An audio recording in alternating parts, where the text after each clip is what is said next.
So yeah, it looks like it's 10:30, so we'll go ahead and get started here. Thank you everyone for joining this technical session. Today we're going to cover IT system integrations with ArcGIS Platform. So in the plenary, you saw how ArcGIS, the system in itself, can integrate using the ArcGIS Online ecosystem and ArcGIS Enterprise ecosystem. So here we're sort of finishing that circle by covering the ArcGIS Platform, Platform as a Service or PaaS solution within the entirety of the ArcGIS ecosystem.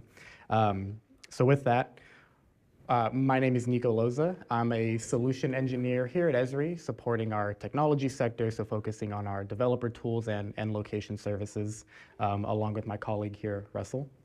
Yeah, and I'm Russell Sands. I'm also a solution engineer on the team with Nico. And as Nico said, we work really closely with developers, large and small, who are building solutions on top of ArcGIS Platform. And one of the things we encounter quite a bit is interest in integrating those systems or solutions that organizations are building with the rest of ArcGIS or calling ArcGIS Platform location services inside of those systems. So that's what we're here to talk to you all about today, and we look forward to answering some questions at the end. Awesome. So when it comes to an integration, between enterprise systems and applications, it can take many different types of forms and various degrees of complexity. So when approaching a potential integration in the design process, it's important to consider, what types of integrations may be possible. So, for example, it may include a REST API or submitting data to a database and providing our Python SDK as a solution. So within this session, we're going to cover a couple of different topics that range from the ArcGIS system integration and what the ArcGIS system consists of, and how the different integration approaches that are applicable depending on the actual use case. As we go into approaches, we're going to get into some common use cases designated to these approaches. After that, we'll get into demonstrations and how an example of one of these use cases what it would look like when using the ArcGIS Platform location services, and then wrap it up with again, completing that circle and then coming back with some questions. With that, we'll go ahead and move into how we define an IT system. And so when talking about ArcGIS and its ability to integrate with other IT systems, we want to make sure we provide the meaning of how we define an IT system. And so we think of an IT system as a collection of computing and/or communication components and other resources that support either one or many functional objectives that an organization is looking to achieve. And so it helps manage your proprietary data to achieve the main characteristics of data quality. And those characteristics being accuracy, completeness, reliability, relevance, and timeliness, right? Making sure that those characteristics are consistent across the board. Within an IT system, there are different items at work, right? And this is meant to streamline an organization's operations. Items such as, servers, databases, a GIS such as ArcGIS, depending on the type of component, a CRM to pair up client account information with location awareness, and also an enterprise software solution like ServiceNow. And so, as we all know, data can live in many different places, right? But bringing it all together in tandem with analytics that enhance workflows and provide deeper insights into your data, integration with ArcGIS Platform places an organization steps or many steps closer to achieving that data quality aspect. And so we'll focus very deeply into the ArcGIS Platform and how it plays a part into an integration with an IT system. But to set that up, we want to make sure that an IT system is thoroughly defined. And so as we move into the integration with an IT system, it's important to understand what the ArcGIS system looks like, right? And as we saw in the plenary, how we define an ArcGIS system in its totality. So transitioning from a common IT system to something that we always like our users to be aware of, the ArcGIS system, again, comprises of many different components that range from our SaaS solution like ArcGIS Online, where you can run thorough analytics, import your data, visualize it, and share it to other users in your organization. ArcGIS Pro, which is our software solution, it's where our heavy GIS users primarily live to run statistical or 3D model analytics. ArcGIS Enterprise, which is our on-prem hosted solution. It's built on your infrastructure, behind your firewalls, and managed by your IT system. But as we move into the fourth component of the ArcGIS system, this is where we will be primarily focusing on. And it's that fourth piece being ArcGIS Platform. And ArcGIS Platform is our PaaS solution, our platform as a service. And so for developers, this is for developers who are looking to bring the same tools and services that power our internal software, like ArcGIS Online, Enterprise, and Pro, and expose them to their proprietary applications, whether they're internal for their employees or external for their end user customers. And so Platform itself is the true developer experience in the ArcGIS system by giving access to a variety of different client APIs for web and native applications. So whether you're using our SDK for JavaScript or our SDKs for Kotlin, Swift, or .NET for mobile or desktop applications, being able to bring in our location services to provide a client mapping component within your application. With ArcGIS Platform, it supports open source libraries such as Esri Leaflet, Mapbox JLJS, and also our newly imported CZM.js as well. With ArcGIS Platform, as I mentioned, you do have the ability to bring in a variety of location services like routing, geocoding, base maps, places, and many more that again have that security implementation of API keys or OAuth authentication. Also a variety of others as well.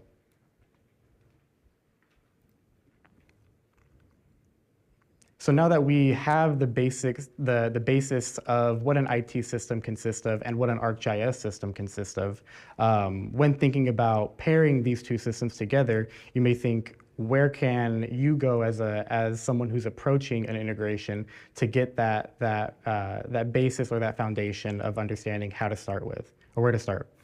So as seen in today's plenary, we provide documentation in our newly released architecture site that speaks high level of knocking down siloed systems and how you can look to integrate these disparate systems to work in tandem with one another. And so we know that components of an IT system almost never work independently from one another. Connecting hosted data that lives either in a SQL Server or a Postgres database to an analytics component to run spatial analysis like a hotspot or run spatial queries, and then determine who has access to the data to begin with a identity management component. This is what allows organizations' operations to run seamlessly and again achieve that functional objectives that they're looking to obtain. And so because of this, we want to make sure that as users, you hit the ground running when stepping into a system integration with ArcGIS and bringing it all together.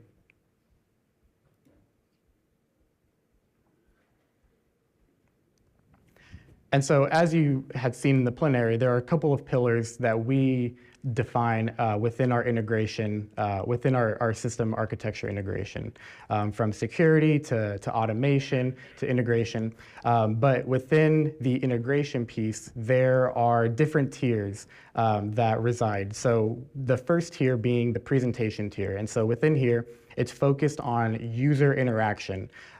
So with integration in the presentation tier, it's going to differ depending or based on the chosen user application, whether it's web, mobile, or desktop. And so this process typically requires lightweight workloads that are responsive for users within a few seconds. And so something we'll hear a lot about today, for example, smart forms. The second tier is going to be a service level integration. And within this tier, it's very service-oriented within the architecture parlance, and so it's also known as the service tier, and it's where data is processed and other processes are orchestrated. Right? It's a system-to-system interaction, and it occurs with medium weight workloads. Right? That's such as contextual content, business logic, and even coordinated between the application and the data itself. And so within this tier, requests can be expected to have a response time that span between seconds to minutes. And so an example of this could be a territory or work assignment solution. And the third tier consists of the data level integration, which is also known as the data tier. Within the data level integration, it's where data is managed and stored, right? So you have authoritative data stores, databases, file shares, even data pipelines that are meant for ingestion, enrichment, and also propagation of digital content. And so within here, these processes can be performed across multiple systems, ranging from your CRM to wherever it is your data is living to a GIS. And so as you bring in the data, it's also commonly paired up with scripted processes for ETL workflows. Within the data tier, it takes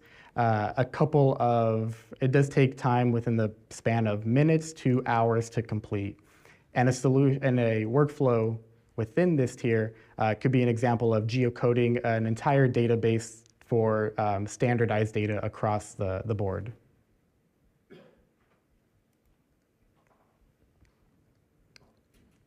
Awesome. So as we, again, look for, what piece of the ArcGIS system that these types of workflows can be solutionized with, it's going to be that fourth piece that I mentioned, right? The ArcGIS Platform, where you have access to our location services that are authenticated via API keys or OAuth to, again, enrich your applications for data to meet those characteristics of data quality.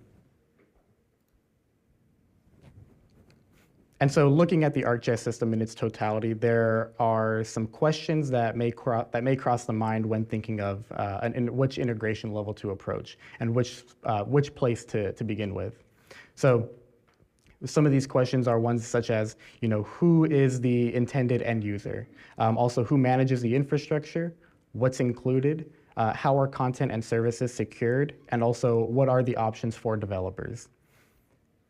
Though some answers may overlap based on their category, there are differences in the cognizant when considering which piece fits best with your intended use and what approach you're looking to take. And so as we look towards ArcGIS Platform, it's focusing primarily on, again, the targeted intended users are developers themselves, right? So for who are the intended users, we think of them as our developers. It provides a full spectrum of location services that range from data hosting to geocoding, demographics, base maps. When it comes to who's managing the infrastructure itself, Esri's managing it, so your IT departments don't have to worry about any updates that need to be pushed out. It's completely managed on Esri infrastructure. And then as far as how the content is and services are secured, as I mentioned, it resides within our API keys, our OAuth authentication, and even our referrer restrictions to ensure that whatever website or URL is accessing the service itself or the API key, it knows that that endpoint is the only suitable endpoint to have access to it. And so as many of these attributes may make it a lower hanging option for the system integration, one big piece is that the authentication, right? And so especially for cases where you just want to do one or a batch call to our services, these are ideal for that, right? No need to worry about specific credentials. Awesome. And then with ArcGIS Platform, you also have the benefit of keeping your usage separate from the rest of your ArcGIS usage. As ArcGIS Online ArcGIS Online utilizes service credits, Platform is a completely consumption-based model. Awesome. And so with that, I'll go ahead and pass it over to my colleague, Russell, who is going to talk a little more about integration patterns. Awesome. Thank you, Nico. I almost did the oops, I was on mute even in a live session here. So yeah, thank you for that sort of summary and sort of introduction. What we're going to talk about now are sort of two sides of the same coin here. We're first going to talk about some common approaches we see organizations taking when they're trying to integrate two systems, sort of applications of what Nico just discussed. And then we'll look at some of the common use cases or reasons why organizations are doing it. We thought we'd highlight 4 approaches or 4 patterns that we see common integrations taking place in. This covers everything from, when an event occurs, leveraging things like webhooks to call a platform service to enrich the other system with additional information, all the way up through really building a complete application that's tightly integrated to both or many different systems at once for the end user. But we'll start sort of simple. And I would say that this is probably one of the more common ways we see organizations trying to integrate another business system with ArcGIS. And that would be taking advantage of things like webhooks or triggers that are available in other systems to automatically perform something transactional when a record changes. A really common use case here might be, hey, I have a CRM or an asset management system, and every time a new record gets created, I don't want to use the built-in geocoder of that system if there is one. I want to use Esri's hosted geocoding service because I want to have consistency in the records that I'm geocoding, the responses I'm getting, the locations that matches to in system X, and what I'm seeing in the GIS. And this can make or pay a lot of benefits off later down the road if you try and use that data for any kind of analytic. You don't have to go through that process of reconciling, how was it geocoded over here now that I've brought it into, let's say it's a pro user who's bringing it in for future analysis. This is a really common thing that we see a lot of organizations reaching out and sort of asking us, like, how do we achieve these? And we will actually demo some of this in a bit here. The next thing that we see a lot of use of, although sometimes people hear the word embed or the idea of an iframe and they react very strongly to that notion. It's not always the most popular way of integrating, but it can be something that's really powerful. So for one, you might already have applications you've built that use ArcGIS Platform or maybe the rest of the ArcGIS system, and you just want to display that to the user in another system. One of the ways ArcGIS Platform can make this embedding approach seamless is by leveraging those API keys. Because if you have an application that is hosting data in the platform store, your map lives there, and you're calling those platform services, you can secure the access to that content with an API key. And so as you look to embed it in another system, the user of the CRM doesn't need to have a named user in ArcGIS, and you don't have to see that sort of second login prompt for them. So that can make some of the things that people react strongly to about using an iframe to embed content a little bit easier to swallow. The other thing is that while content in an iframe can't speak to the page it's embedded in, a lot of times when you're building a component in another system, you do have the ability to read things off the record that page is being built from. So we see developers taking advantage of adding URL parameters to applications they're building that can accept things like the address value that's on that record, the coordinate, some other information to sort of set the zoom, set the center, set the scale of the application that's being embedded in. And that to the end user can make it feel a bit more dynamic than I'm just embedding a website into another page. Sort of just some screenshot example of this. This is an app that we built. It's very useful right now, but this is sort of the default state that this application loads in. Essentially what this is doing is ideally adding some information from the enrichment service to another page. But the trick is that there are URL parameters that this application expects. So it expects when you embed it that you pass an X and a Y value and a data collection that you want to see in that table. And so as a developer, that means when you go to embed this, let's say I'm embedding it in my CRM, and when I'm looking at a lead, I want to see the population count nearby. I want to see some metrics that are related to the product that I'm selling. This allows you to sort of respond to the page that has loaded and make it feel very responsive while not having to go so far as building an entire component from scratch in that other system. So we do see, like I said, we do see some hesitancy sometimes to the idea of, well, you could just do it with an iframe. You can make that a more dynamic and more useful experience, and the platform really gives you some capabilities on the authentication side that can resolve some of the common challenges there. But we do see still a lot of interest in building or taking this further. One of the ways you can take this further is to author a custom component in the other system. So just like you can build a component that would be added as a widget into an ArcGIS application, many, I might say most of the other business systems we encounter have some ability for you as a developer to author either your own widgets, your own pages, your own experiences. Those components can easily call ArcGIS Platform services. And the advantage of taking this route is that typically when you're developing inside or for that other system, now you get the ability to cause your component to interact with the rest of the page. So, maybe if I see that value of something in a table, I can populate that in when I click on it or as I interact with it. One thing that can make these feel really part of that other system to those end users. We at Esri, when you hear us talking about building for ArcGIS, we talk about the calcite design system a lot. Other system providers out there also have their own design systems, design languages, their own components that you can leverage.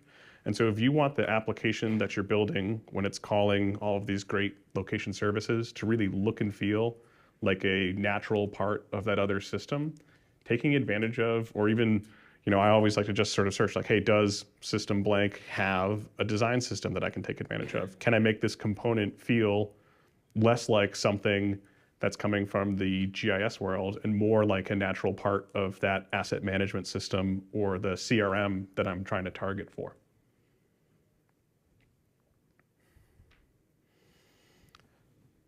The final pattern we want to highlight, and this probably takes perhaps the most effort as a developer, but we still see organizations going down this path. We do see scenarios where the objective that someone is trying to achieve from an integration is more than either the location service can provide on its own or the other system. So we do see service-based access to both systems, the other business system and the ArcGIS system through ArcGIS Platform location services in a custom application. And this really, I would say, like I said, it's the sort of higher effort of the available options that we're highlighting here, but it does, because you are building the application effectively from scratch, gives you the most control over what that experience is for the end user and the most ability to customize those behaviors. So really just wanted to kind of quickly go through some of the common patterns that we see or approaches to integrating two systems. Nico's going to talk now about a few common use cases we see, like the why would I want to do this, and then we'll get pretty quickly on to the demonstration. Nico? Absolutely. So as we look towards our common use cases, right, and Russell sort of mentioned some of them in the integration patterns portion, but touching on some of the common use cases that we see a lot of developers who are utilizing ArcGIS Platform and its location services are ones that we see here, right? So being able to geocode records, geo-enable forms, assigning work based off of territories, and also enriching records within a specific other IT system, right? Such as the enrichment based off of a 15-minute drive time. And so touching on each of these individual common use cases, the first one being able to geocode specific records, right? Typical scenarios, typical scenarios within this common use case are ones like being able to geocode records in an existing system, and again standardize that data and persist locations for future analytics. It's extremely important that as you are analyzing the data within your designated IT system, that data has consistency. One of the qualities one of the 5 characteristics of data quality, to ensure that you're providing the most accurate insights into your analysis.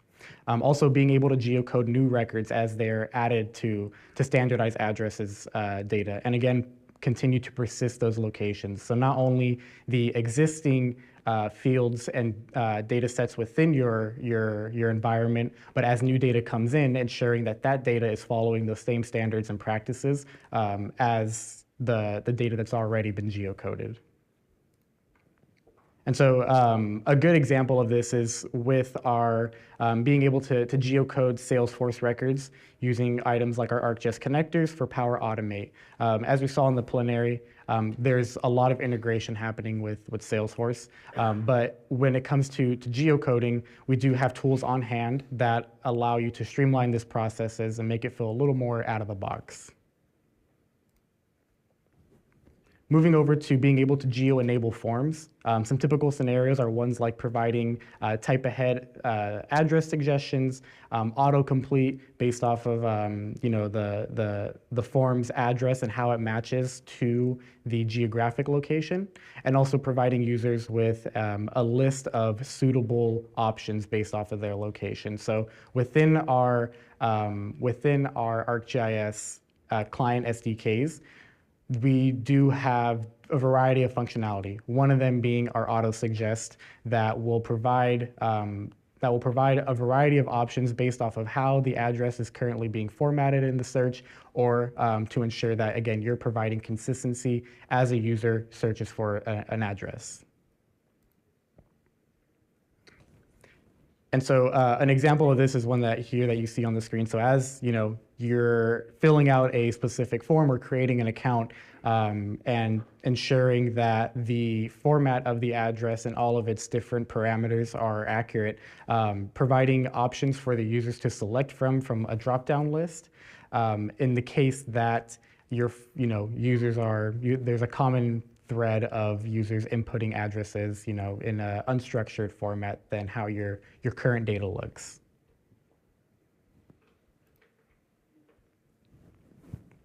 Moving over to being able to assign work using ArcGIS Platform and the location services. Some typical scenarios in this instance is being able to apply or assign these different work orders based off of territories, and also provide service areas to understand where the nearest service agent is.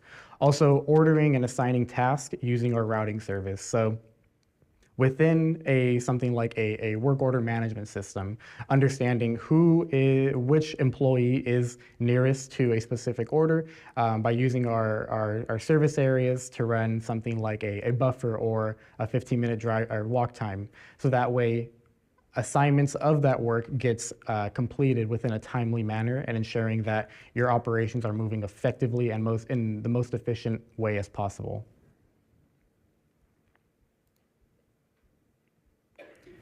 And then lastly, when it comes to being able to enrich forms and records within your disparate IT systems, a typical scenario are ones that we had seen in the integration patterns slides, like displaying demographic or market potential data from our geo-enrichment service. And this is alongside accounts or leads that you have within a CRM. And so being able to understand what do demographics look like based off of a service area or a buffer around your accounts will allow you to provide your sales individuals better insights into how they can address the target market within that area, but also your advertising team to ensure that we're capturing the most optimal amount of individuals based off of our target market. And so with that, I'll pass it back over to Russell to walk us through a demonstration of these these typical scenarios. Awesome. Thank you, Nico. So for the demonstration that we're going to show here, we're going to promote some work that Esri has been doing to integrate ArcGIS with ServiceNow. And we're going to look at a sort of relatively straightforward use case here, but we'll also talk about how we achieved this. So what we're looking at now is a knowledge portal. This is ServiceNow. And I love like this here, like how can we help, right? Well, the name of my component here isn't particularly helpful, but I can search for it. So, whoops, I have this auto-completed form that I've built with ArcGIS REST.js. This is just to make it easy for me to find it, but you would probably name your component something more useful to your end user. If we look at what this form does, it doesn't look particularly advanced or interesting at face value. It's a form, and there are many forms like it out there. I can describe an issue like maybe it's not an issue, maybe the Wi-Fi is great today. But what I want to do is capture some information about where this reported incident is about, so that maybe the Wi-Fi isn't great, maybe there's a challenge in a particular building today and I want to dispatch someone. I want to make sure I'm capturing an accurate location for that up front. So what we've implemented here is the suggest API from the ArcGIS Platform Location Services. So if I start typing in an address, we'll use 380, this is where Esri's headquarters is, 380 New York Street. There it was, in Redlands, California. As soon as I select this suggestion, you see that I've immediately populated a whole host of information that's in this form. So I used the response from the suggest service to actually match to a specific location, invoked the geocoding service, and requested the data I want back. So I've got the actual coordinate associated with that. And in this demonstration, we're displaying that, but we might just sort of hide that and capture that behind the scenes. I've also got a standardized representation of the address, the city, the region it's in, the postal code, and the census tract ID. Now, the census tract ID doesn't come back from the geocoding service. This is something that I'm accessing by querying a feature layer that I'm hosting in ArcGIS Platform. Now, I could query anything. It could be service areas, territory boundaries. I could call the routing service if I wanted it to be more dynamic. But also if I enter an address that's not valid for this, I'll have to think of one. We'll just go Boston, Massachusetts. That's not inside my census tract layer, which is just for California. So I can validate some of the input that the user is passing here as well. So this is sort of just an example of a geo-enabled form. So where it's integrated with the ArcGIS platform, it's accessing those services to help capture more accurate information right away. To get a sense for how we built this, on the Esri side, it's relatively straightforward.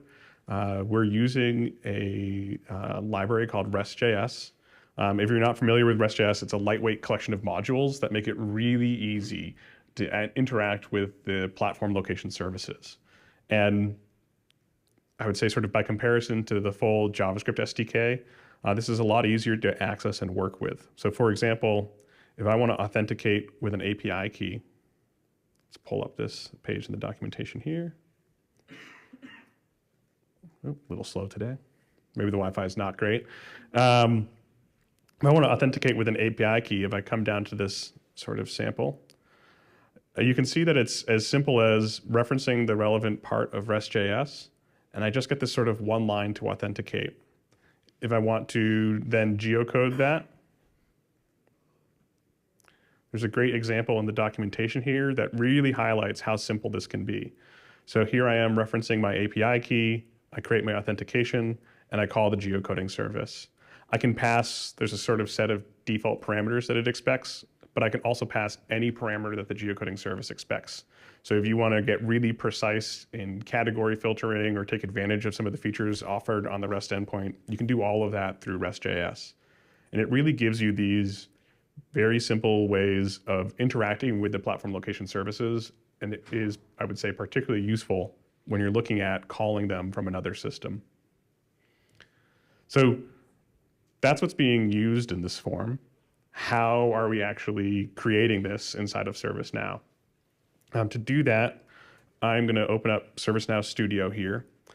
This is the experience I have within ServiceNow for designing my scoped application, which is what this form we're looking at looks like, or is within ServiceNow. And it gives me the ability to do things like quickly define the variables, the information that I want to capture. So if we come down here, we can see this is where I have all of those different fields are defined. But also what I'm bringing in here is my custom component that I built called input address, and it's labeled as custom. And that's what's defined by the rest of this application here. So I do have a few dependencies that I have to add to work with REST.js. These are really just references to those same JavaScript modules. So I have the request.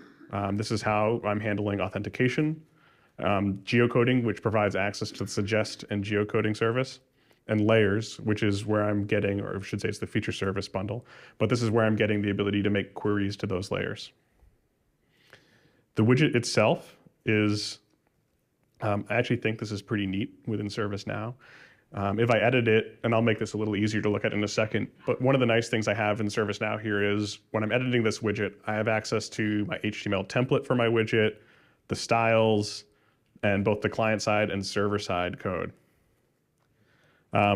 What I really want to highlight is that this component itself, in terms of the HTML template, is very, very basic.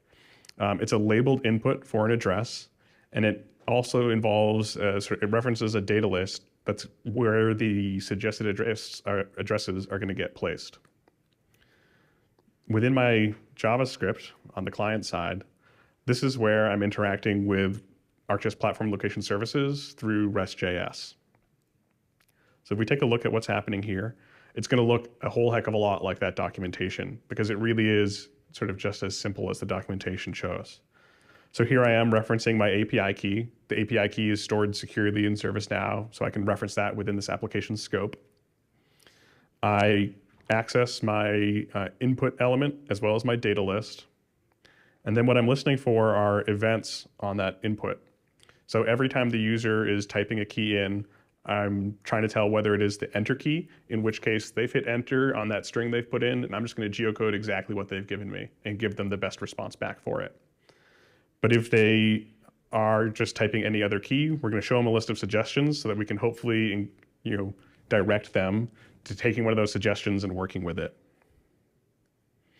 So that suggest match callback here is using, as I said, the suggest API from REST.js. One really useful thing to know when you're working with ArcGIS Platform is there's no metering on this suggest endpoint. So like as the user is getting those type ahead suggestions, you don't have to worry about trying to come up with some calculus about how many keystrokes is the right point to start showing them a suggestion. You can just show it to them right away. So I pass my authentication in. I tell the service that I only want 5 suggestions because 50 would probably be too many to be useful, and 1 maybe too few. And then for each response that I get back, I'm adding a new element to that data suggestion list. The thing that I will come in real close and show is that one of the things you get out of the suggest API is called a magic key. And so I'm actually setting this as an attribute on each of those suggestions. And the magic key is what you'll use if you want to go from a suggested address string to the exact match that that suggestion came from. So this is sort of what you then send to the geocoding service to ensure that what it matches to is exactly what that suggestion was generated from. The only other thing to sort of make this thing, to bring this together, or I should say the remaining things, are to actually do that geocode and auto-complete the form, as well as get that value from a data layer. So with our geocode input, we either take an address or a magic key. So we take some input that's coming and we tell it what type it is. Here we are again using REST.js. We define some parameters. So because we're now going from, or working on the assumption that this is probably or hopefully a magic key, we don't need any more than 1 match from the geocoding service. We're going to auto-complete this form. We're not going to try and do like a reconciliation for other possible candidates. So we just get 1 input, and I ask for the specific fields that my form needs back: the city, the postal code, the region, and the street address. When I get that response, I'm very easily here within ServiceNow able to update all of those user-defined fields. So I just basically tell it, hey, for each of these pieces that I get back in the match, update the form and present that data to the user. The last thing I need to do is make a query to the feature layer though. So I still have that boundary ID that I want to pull in and paste into the form. Again, we can use REST.js to do that. What we need to know there is the URL to that service that we're going to work with. We define a query, and this is going to look really familiar if you've done this in the JavaScript SDK, right? Or if you've ever worked with the REST endpoint directly. These are the same APIs, the same REST API for interacting with it. Different source of that, because we're talking about the platform location services. So some of those base URLs are going to be a little bit different, but as a developer, it all works the same as you interact with them. So I make my query. I'm using a spatial query, so I have a point. And I only want one field. I only want that field that I care about, and that's the geo ID. And so that is sort of, I shouldn't say sort of, that is all that's really required here to make this form, or to take what could have been a form that the user just typed something in, and then we send that off to the GIS team later, and they try and rationalize all that and actually put some smarts on front of it. And the other thing that we're doing is, you might think, well, we could just put a map up here and have the user sort of click and suggest that, right? Or like find out who your service agent is with this map. But since we're taking in an address and geocoding it, and we have that data available to us already, we can sort of bypass that manual step and just say, hey, we know where that point is and we're confident in it because we got it from the geocoding service. Let's just get the ID of the boundary that that falls in. Or we could even, like I said, make a call to the routing service and find the nearest person. So we can sort of short circuit some of those human interactions and just get the data captured and start our process of responding to it. So this has been a demonstration just showing one of those patterns of building a custom component inside of another system. And to sort of wrap it up, I'm going to send it back to Nico.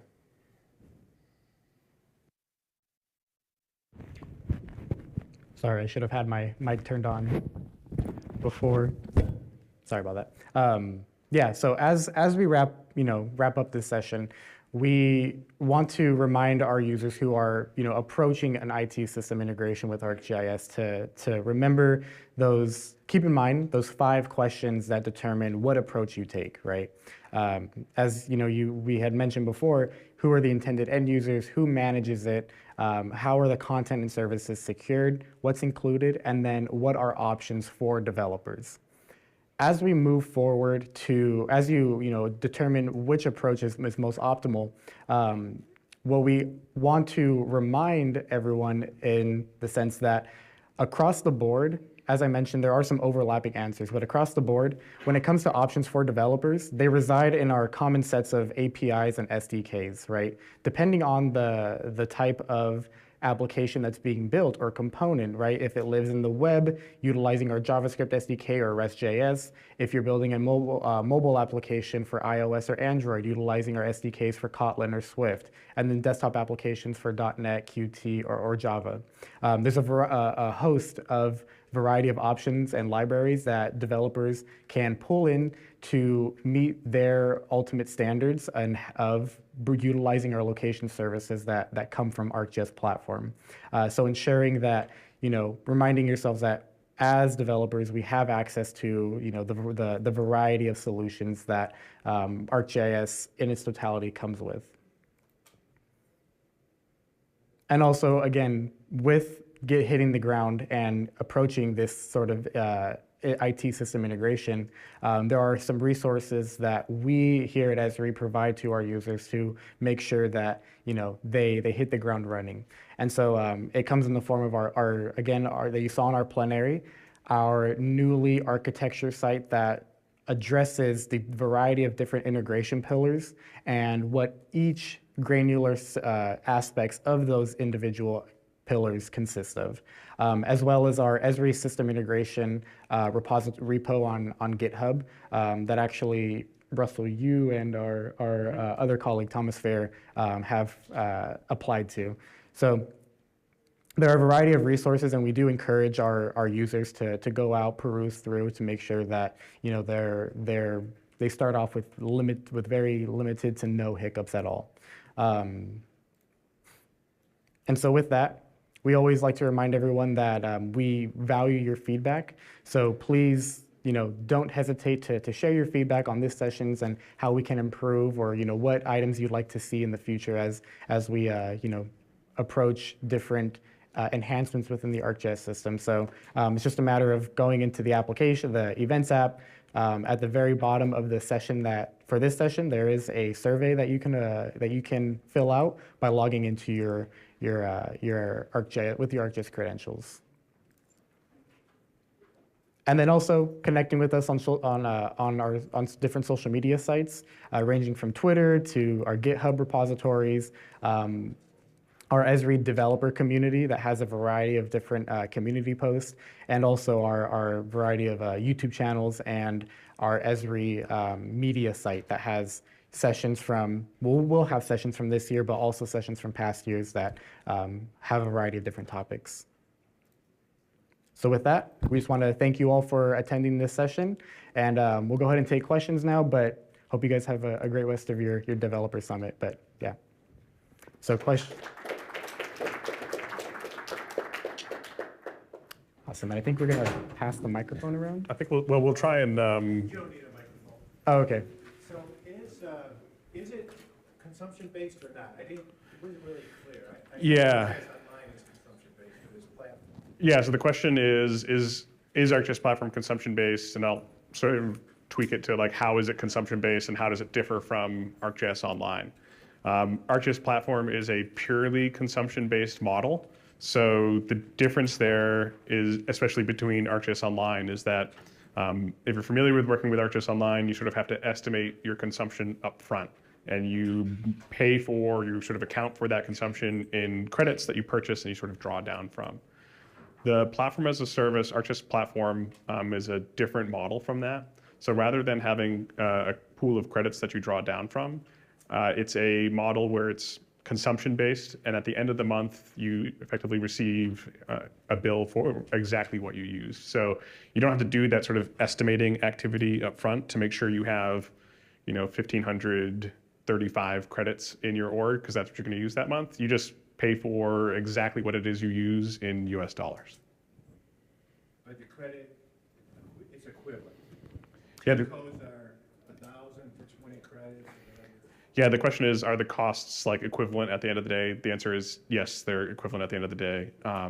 If you go to developers.arcgis.com/pricing, it's all listed out there. What you'll see as being different from how it's expressed in ArcGIS Online is that there will be no reference to credits. It'll be referenced in US dollars. Mm-hmm.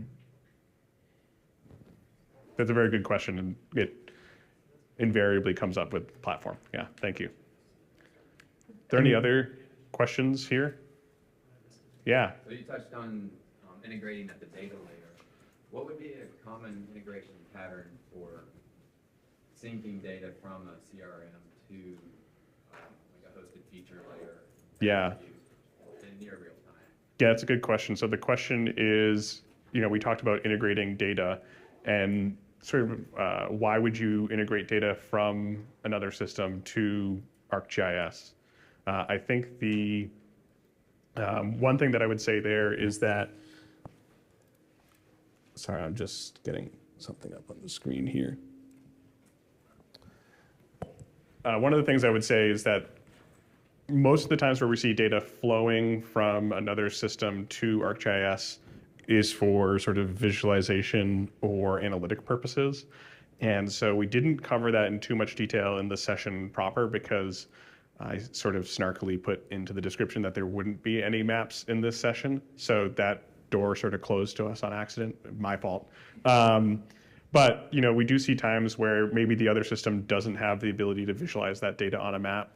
Now, as a developer, if you are using the JavaScript SDK, you can certainly consume that as a JSON, put it into a graphics layer, and visualize it. But sometimes those data are very large, and it's not always easy to query and access it in a way that works for the map. So in that case, you might want to ETL the data to ArcGIS Platform so that it's there, and you can take advantage of some of the performance you gain from having that be in a hosted feature service. The other thing we see a lot in that space is I want to bring data to ArcGIS because there's some analytic I can take advantage of there. So that might be more of a broader system story. But perhaps you have data in your asset management system or your CRM, and you want to know, every day or every hour, are my assets in the path of a hurricane, right? And that's not a question you can readily answer in a CRM asset, whatever that other system is. You need sort of geospatial processing. So we see this sort of like virtuous cycle where data flows to ArcGIS, and then I use something like ArcGIS Velocity or a Python notebook, and I'm sort of running something on a schedule, looking for it, detecting something. And when I detect it, the community that needs that information isn't the GIS team, it's useful to them, but it's the person back in the system where the data started from. And so I always try and encourage that if we're looking at data flowing towards ArcGIS, thinking about how it flows back to that other system also, because that's where you start to really get that virtuous circle where you're getting more and more value out of it. Because we don't want it to be like the black hole that data falls into, and then everyone suddenly has to go to ArcGIS to see it. You are going to have a lot more success if the user is in your asset management system and they can access the outputs there. And would that connectivity be specifically addressed kind of JS callouts? Yeah, so the question is, the question is sort of how would you actually enable that to happen? This is where it kind of depends on what's available to you in the other system you're working with. So sometimes systems have things like, I know Salesforce has what they call a trigger, right? So that can call a REST API when something changes on the data. Sometimes we use webhooks. Sometimes we just have to be using something like a scheduled ETL. It can be a mix of developer technology and sometimes software that has those capabilities. Yeah, good question. Anything else? Any other questions? Well, thank you all for attending. We'll be up here if you have any questions that you want to ask sort of privately, or if you see us walking around for the rest of the day. Both Nico and I are here, and we're happy to take questions then. Thank you. Thank you.